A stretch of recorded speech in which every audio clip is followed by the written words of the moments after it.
नमस्कार। आज हम डिस्कस करेंगे हिमाचल प्रदेश जीके के इंपॉर्टेंट क्वेश्चन। सभी question exam point of view से इंपॉर्टेंट हैं। वीडियो के लास्ट में मैं आपसे एक क्वेश्चन भी पूछूंगा जिसका आंसर आपको नीचे कमेंट बॉक्स में बताना है। इसके अलावा आप हमें टेलीग्राम पर भी फॉलो कर सकते हैं। टेलीग्राम का लिंक नीचे डिस्क्रिप्शन बॉक्स में दिया गया है। टेलीग्राम पर हम time to time important PDFs और इंपॉर्टेंट क्विज़ जो है वो शेयर करते रहते हैं।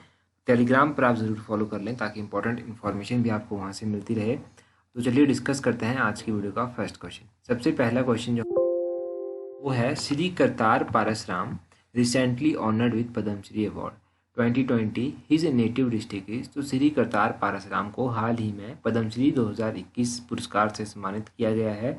इनका पैतृक जिला कौन सा है? तो इनका जो पैतृक जिला है वो है ऑप्शन बी, हमीरपुर से ये बिलोंग करते हैं।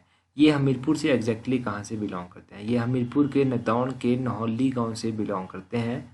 अच्छा, अब इनको पद्मश्री अवार्ड दिया गया है। इनको क्यों ये पद्मश्री अवार्ड दिया गया है?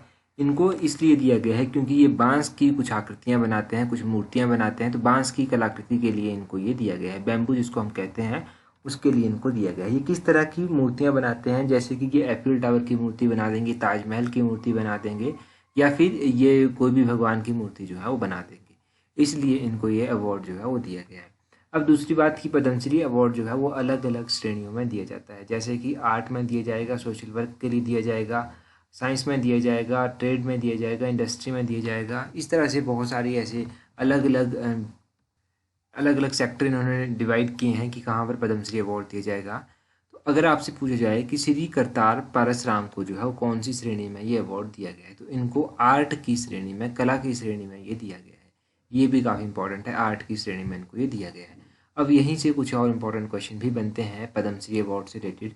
देखो, हिमाचल से 2020 में भी पद्मश्री अवार्ड दिया जा चुका है, उससे पहले भी पद्मश्री अवार्ड दिए जा चुके हैं। तो जो इम्पोर्टेंट नाम है उनको एक बार मैं आपको बता देता हूँ। जैसे 2020 में दिया गया लिटरेचर और एजुकेशन की श्रेणी में प्रोफेसर अभिराज राजेंद्रा मिश्रा को, ये 2020 में दिया गया। इनके साथ ही 2019 में अजय ठाकुर को स्पोर्ट्स की कैटेगरी में दिया गया। ये भी आप याद रखिए। हिमाचल में जो है एक पद्म विभूषण अवार्ड भी दिया जा चुका है। तो हिमाचल में पद्म विभूषण अवार्ड किसको दिया गया है? ये दिया गया है श्री ब्रज कुमार नेहरू को। ये सिविल सर्विसेज की श्रेणी में इनको दिया गया है। 1999 में इनको दिया गया था। ये आप याद रखिए किसको दिया गया था। मैं एक बार नाम फिर से रिपीट कर देता हूँ। पद्म विभूषण जिनको दिया गया था 1999 में, इनका नाम था श्री ब्रज कुमार नेहरू। सिविल सर्विसेज की श्रेणी में इनको दिया गया था। कुछ इंपॉर्टेंट नाम मैंने आपके साथ डिस्कस किए। आई होप कि आप इन नाम को याद रखेंगे और एग्जाम में आपसे ये पूछे भी जाएं। नेक्स्ट क्वेश्चन देखते हैं हमारे पास क्या है। नेक्स्ट क्वेश्चन हमारे पास है, which of the following concept is correct about बुमखोर फेस्टिवल। तो ये जो बुमखोर महोत्सव होता है इसके बारे में निम्नलिखित में से कौन सी अवधारणा जो है वो सही है? सबसे पहले आपसे कहा गया कि it is an agriculture festival related to agriculture. तो ये एक रिलीजियस फेस्टिवल है और ये एग्रीकल्चर से रिलेटेड है। दूसरे नंबर पर आपसे कहा गया है कि ये एक फेमस फेस्टिवल है जो पत्तन वैली में मनाया जाता है। तीसरे नंबर पर कहा गया है कि ये दिया फेस्टिवल ऑफ दियाज है, कि जो दीप होते हैं हमारे उनका ये त्यौहार है। अगर इस क्वेश्चन की हम बात करें तो इसका सही आंसर क्या होगा? ऑप्शन ए जो है इसका सही आंसर है। It is religious festival related to agriculture. तो ये एक रिलीजियस फेस्टिवल है जो कि एग्रीकल्चर से रिलेटेड है। ऑप्शन ए सही आंसर है। अब इसके बारे में भी कुछ जानते हैं। ये बुमखोर फेस्टिवल जो है ये लाहौल रीजन में मनाया जाता है। अब लाहौल रीजन में ये मनाया जाता है। लाहौल में कौन कौन से फेस्टिवल मनाए जाते हैं? जैसे कि बुमखोर फेस्टिवल हो गया, चीसू मेला हो गया, हालदा फेस्टिवल हो गया, फागली फेस्टिवल हो गया, पौरी मेला हो गया, ऊना फेस्टिवल हो गया, याने फेस्टिवल हो गया। ये कुछ ऐसे फेस्टिवल्स हैं जो यूनिक हैं। बाकी जो बुक पर आपको मिलेंगे वो भी कॉमन है, वो तो एग्जाम में पूछे भी जाएंगे। अगर यहाँ से कुछ पूछा जाए हार्वेस्टिंग के बारे में या फिर एग्रीकल्चर से रिलेटेड, तो बुमखोर फेस्टिवल एग्रीकल्चर से रिलेटेड है। अब यहाँ पर देखो एक और ऑप्शन दी गई है, it is a famous festival of पत्तन वैली। पत्तन वैली का ये फेमस फेस्टिवल है। देखो, पत्तन वैली का तो फेमस फेस्टिवल नहीं है, परंतु पत्तन वैली का एक फेमस फेस्टिवल है जो आपको पता होना चाहिए कि कौन सा है। वो है फागली फेस्टिवल। फागली फेस्टिवल जो है वो पत्तन वैली का इम्पोर्टेंट फेस्टिवल है। ये आप याद रखिए। तो ये कुछ मैंने बेसिक आपको बताया। नेक्स्ट क्वेश्चन देखते हैं हमारे पास क्या है। अगला क्वेश्चन है हमारे पास, When was the capital of Kahlur princely state shifted from Sunhani to Bilaspur. तो कहलूर रियासत की राजधानी कब सुनहानी से बिलासपुर के लिए शिफ्ट कर दी गई थी? आपको पता है कहलूर जो है वो बिलासपुर का प्राचीन नाम है। अब कहलूर की राजधानी पहले सुनहानी में हुआ करती थी, फिर बिलासपुर के लिए शिफ्ट की गई। तो कब ये की गई थी? तो ये अराउंड 1650 टू 56 की गई थी। ऑप्शन ए जो है वो सही आंसर है। अब एग्जैक्टली इस क्वेश्चन के बारे में बात करते हैं। देखो, बिलासपुर के राजा थे दीपचंद। बिलासपुर के राजा दीपचंद ने जो था अपनी राजधानी सुनानी से लेकर बिलासपुर, उस टाइम इसको ब्यासपुर भी कहा जाता था, ब्यास गुफा भी कहा जाता था, यहाँ इन्होंने स्थानांतरित कर दी। कब की? 1654 में इन्होंने इसकी राजधानी जो था वो ट्रांसफ़र की थी। बिलासपुर शहर की स्थापना कब की गई थी? बिलासपुर शहर की स्थापना भी 1654 में ही की गई और ये भी राजा दीपचंद के द्वारा ही की गई थी। ये आप राजा दीपचंद के बारे में याद रखिए। अब राजा दीपचंद के बारे में तो हो गया यहाँ से। कुछ दिन पहले हमने एक क्वेश्चन डिस्कस किया था कि बिलासपुर रियासत के इतिहास में किस राजा का कार्यकाल जो है वो काला युग भी कहा जाता है उसको। तो बिलासपुर रियासत के राजा थे राजा खड़गचंद। इनका जो युग था, इनका जो कार्यकाल था, उसको काला युग भी कहा जाता है। जब इनकी मृत्यु हो गई थी तो उसके बाद इनके चाचा थे जिनका नाम था चाचा जगत सिंह, उनको जो था वो गद्दी पर बैठाया गया था। अब खड़ग सिंह के बारे में भी हो गया। एक दिन हमने गोविंद सिंह जी के बारे में भी बात की थी। तो गुरु गोविंद सिंह कब बिलासपुर आए थे? जब ये बिलासपुर आए थे तो उस समय बिलासपुर के राजा कौन थे? तो गुरु गोविंद सिंह जो थे वो 1682 में बिलासपुर आए थे।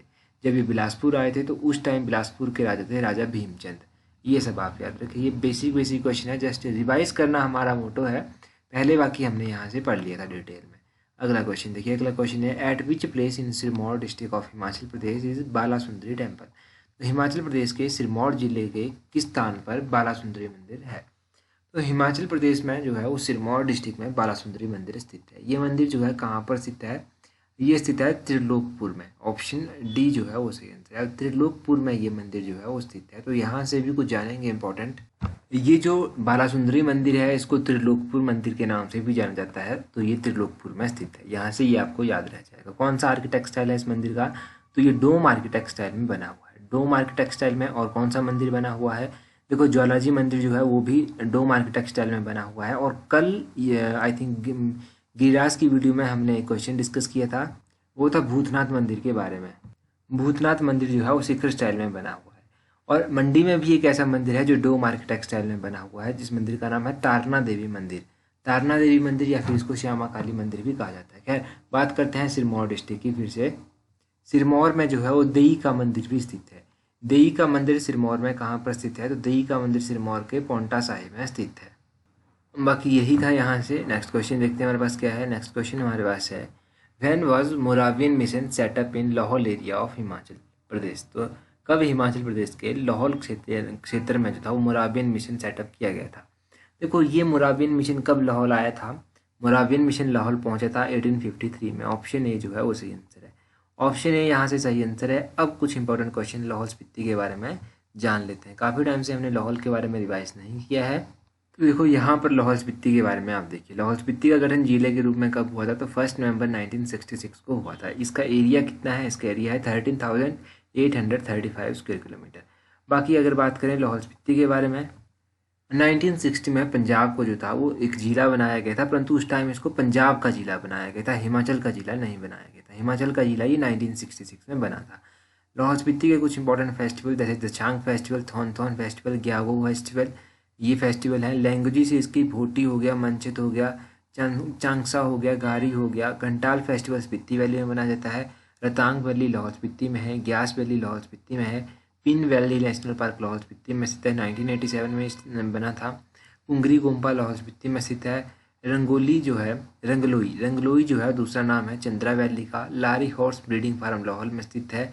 नोनो वजीर जो थे वो लाहौल स्पीति से संबंधित हैं। गिरपी ग्रुप डांस परफॉर्म किया जाता है लाहौल के लोगों के द्वारा। मोरावियन मिशन यहाँ पर 1853 में पहुंचा था। Spiti invaded by Mansingh of Kullu in 1700।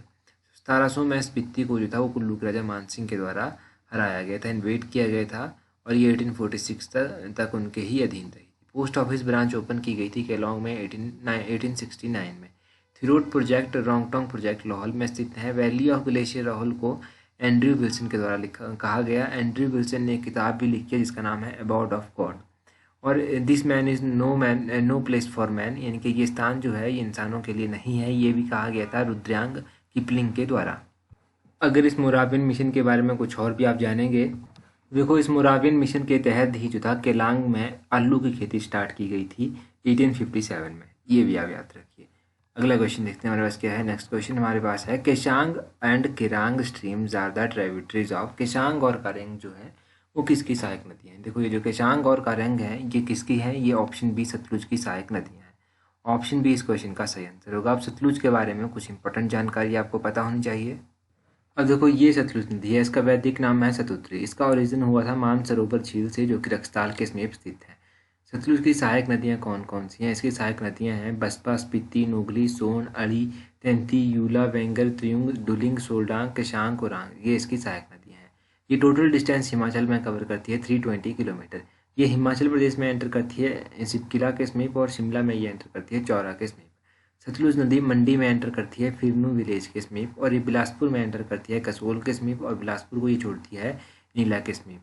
ये हिमाचल प्रदेश को छोड़ देती है भाखड़ा के समीप जो कि पंजाब में फिर उसके बाद एंटर करती है। भाखड़ा डैम की कंस्ट्रक्शन जो थी वो 1963 में कंप्लीट हो गई थी। तो ये सब आप इस सतलुज नदी के बारे में याद रखिए, इंपॉर्टेंट है। अगला क्वेश्चन देखते हैं हमारे पास क्या है। नेक्स्ट क्वेश्चन हमारे पास है, in which district of Himachal Pradesh is Jubihar watershed project. ये जुबिहार वाटर सेट प्रोजेक्ट है ये हिमाचल प्रदेश में कहाँ पर स्थित है? देखो ये जुबिहार वाटर सेट प्रोजेक्ट है ये कहाँ पर है हिमाचल में? तो हिमाचल के ऊना में ये स्थित है। ऑप्शन सी ऊना जो है वो सही आंसर है। अगर बात करनी हो ऊना डिस्ट्रिक्ट की, तो ऊना देखो ऊना डिस्ट्रिक्ट जो वर्तमान टाइम में ऊना डिस्ट्रिक्ट है वो 1966 से पहले जो था वो पंजाब के होशियारपुर जिले की तहसील हुआ करती थी। 1966 से लेकर 1972 तक जो था वो ऊना कांगड़ा जिले का भाग था, और 1972 में जो था वो ऊना को एक डिस्ट्रिक्ट का यानी कि जिले का दर्जा जो था वो दिया गया। ऊना शहर की नींव जो थी वो किसके द्वारा रखी गई थी? तो इसकी नींव जो थी वो रखी गई थी बाबा कलाधारी के द्वारा। ये सब आप ऊना के बारे में याद रखिए। नेक्स्ट क्वेश्चन देखते हैं। नेक्स्ट क्वेश्चन क्या है? नेक्स्ट क्वेश्चन है, हु फाउंडेड कुठार रियासत। ये जो कुठार रियासत की इसकी स्थापना किसने की थी? तो कुठार रियासत की स्थापना सूरत चंद के द्वारा की गई थी। ऑप्शन ए सही आंसर है। अब कुठार के बारे में अगर आप कुछ जानेंगे तो देखो 1815 से पहले जो था वो कुठार हंडूर और बिलासपुर की जागीर हुआ करती थी, और 1815 से पहले तो ये हंडूर और बिलासपुर की जागीर थी।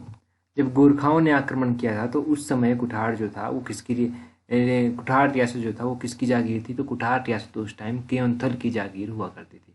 अब कुठार रियासत जो था इसमें ये ब्रिटिश सरकार के अधीन कब आई? तो ये 1815 में जो था वो ब्रिटिश यानी कि अंग्रेज़ों के अधीन जो था वो आ गई थी।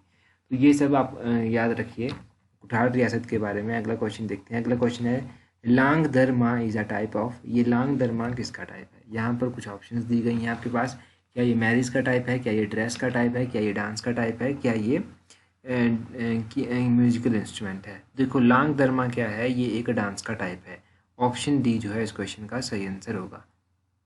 अब ये डांस का टाइप है तो कहाँ पर ये डांस परफॉर्म किया जाता है? तो लाहौल एरिया में, लाहौल स्पीति का जो एरिया है वहाँ पर ये डांस परफॉर्म किया जाता है। वहाँ पर डांस परफॉर्म किया जाता है। ये एक मास्क डांस है यानी कि मास्क लगाकर डांस जो है वो किया जाता है। ये आप याद रखिए। अगला क्वेश्चन देखते हैं हमारे पास क्या है। नेक्स्ट क्वेश्चन है हमारे पास, which country is assisting in Swan river integrated watershed management project in Una. तो कौन सा देश जो है वो सवां नदी एकीकृत वाटरशेड प्रबंधन परियोजना में सहायता कर रहा है? देखो सवां परियोजना कहाँ पर स्थित है? ये ऊना में स्थित है। अब इस प्रोजेक्ट का जो कंस्ट्रक्शन हो रहा है या कंस्ट्रक्शन हो गया है या फिर इसको कौन सा कंट्री जो है वो असिस्ट कर रहा है? तो इसको असिस्ट किया जा रहा है जापान के द्वारा। ऑप्शन बी जो है जापान सही आंसर होगा। जापान इसको असिस्ट कर रहा है फाइनेंशियली। ये जो स्वान नदी है इसका तटीकरण कब किया गया था? स्वान नदी का तटीकरण जो था वो 2013 में किया गया था। ये भी आप याद रखिए, ये भी कई बार एग्जाम में पूछा जाता है क्वेश्चन। तो अब आप लोगों के लिए जो आज का इंपॉर्टेंट क्वेश्चन है वो है, recently where did central minister doctor Harshvardhan inaugurated Doppler weather radar in Himachal. तो हाल ही में केंद्रीय मंत्री डॉक्टर हर्षवर्धन ने हिमाचल में कहाँ डॉप्लर वेदर रडार का उद्घाटन जो है वो किया है? ये आप कमेंट करके ज़रूर बताएं। गिरिराज की वीडियो में डिटेल में हमने इसके बारे में पढ़ा था। So that's all for today. Thank you.